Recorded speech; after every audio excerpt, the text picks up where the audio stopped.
नमस्कार सर्वांना। तर आपल्या चॅनलवर सर्वांचं स्वागत आहे। तर आज सकाळची देवपूजा झालेली होती आणि प्रथमेशसुद्धा उठलेला आहे। प्रथमेशला पापड खायचे होते, पण प्रथमेशला पापड न तळून देता मी बाकी सर्व झोपलेले होते, पापड न तळून देता मी त्याला साबुदाणा आणि बटाट्याची चकल्या तळून दिलेला आहे। तो सर्वांना गुड मॉर्निंग विश करत आहे। त्यानंतर मी त्याला बटाटे आणि साबुदाण्याचे जे उन्हाळी पापड केलेले असतात ते त्याला तळून दिलेले आहे आणि आम्ही सर्वांनी सुद्धा खाल्ली मग नाश्त्याला। त्यानंतर मग मी आवरायला सुरुवात केली।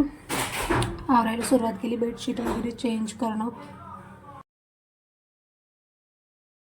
बेडशीट वगैरे चेंज करून घेतली, झटणं आणि सर्व काही ब्लँकेट्स वगैरे उचलून मी बेडमध्ये ठेवलेले आहे। आणि छोटा मोठा बसारा असतो जो इतका इथे तिथे ठेवलेला असतो तो उचलता किती वेळ होऊन जातो। त्यानंतर मी आरसे वगैरे पुसून घेतलेले आहे आणि रोजचं मुलांचं कामच असतं ते आरशांना हात वगैरे लावून रोजच खराब करणं, त्यामुळे ते रोज आपल्याला साफ करावेच लागतात, त्याशिवाय ते चांगले दिसत नाहीत। आणि त्यानंतर मग झाडून वगैरे झालेले आहे, झाडून घेत आहे। झाडून झाल्यानंतर प्रथमेश बघत होता, तुम्ही मध्ये मध्ये येतोय सारखा कॅमेरा चालू असल्यावर, त्याला वाटत होतं आज मम्मी काय करते म्हणून।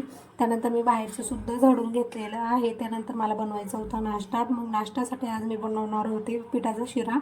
त्यासाठी मी गुळाचं पाणी गरम करायला ठेवलेलं आहे। जेवढं आपल्याला शिरा बनवायचं त्याप्रमाणे गुळाचं पाणी तयार करायचं। तेल घेतलेलं आहे, तेल खूप गरम होऊ द्यायचं, त्यामध्ये पीठ चांगलं व्यवस्थित भाजून घ्यायचं, खमंग वास येतो त्याला, छान भाजून घ्यायचं आहे, पिठाला लालसर रंग येस्तवर। त्यानंतर त्यामध्ये मी पाणी टाकणार आहे, गुळाचं पाणी केलेलं आहे ते गुळाचं पाणी टाकून व्यवस्थित त्याचे लम्स वगैरे नाही राहिले पाहिजे असं इथपर्यंत त्याला भाजून व्यवस्थित गॅसवर परतायचं आहे। त्यामुळे त्याच्यामध्ये लम्स काहीच राहत नाही।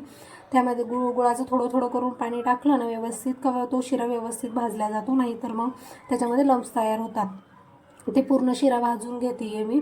त्यानंतर हा माझा पहिला व्लॉग आहे, तर प्लीज मला सजेशन द्या मी कसे व्हिडिओज बनवू तुमच्यासाठी, जेणेकरून त्याचा तुम्हाला फायदा होईल। आणि तसेच मी माझी छोटी मोठी रेसिपीज ज्या पटकन क्विक होतात तशा रेसिपीज वगैरे आणि डेली रुटीन सुद्धा तुमच्यासोबत शेअर करणारच आहे। तरी तुम्ही मला कमेंटमध्ये शेअर करा की तुम्हाला कसे व्लॉग्स बघायला आवडतील। त्यानंतर हे बघा शिरा झालेला आहे व्यवस्थित आणि त्याच्यामध्ये काहीच लम्स वगैरे राहिलेले नाही। त्याने हे पौष्टिक असतं, त्याने वजनसुद्धा वाढतं मुलांचं, त्यामुळे आणि सकाळी मुलांना पोटभर नाश्ता हवा असतो, त्यामुळे हे नाश्त्याला छान ऑप्शन असतं।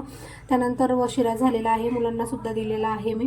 त्यानंतर मला जायचं होतं महादेवाच्या मंदिरात, मग मी महादेवाच्या मंदिरात सुद्धा जाऊन गेलेली आहे। आणि माझ्या चॅनलला सबस्क्राईब करा प्लीज। व्हिडिओ आवडला असेल तर लाईक जरूर करा आणि चॅनलला सबस्क्राईब करा। धन्यवाद सगळ्यांचं, थँक्यू।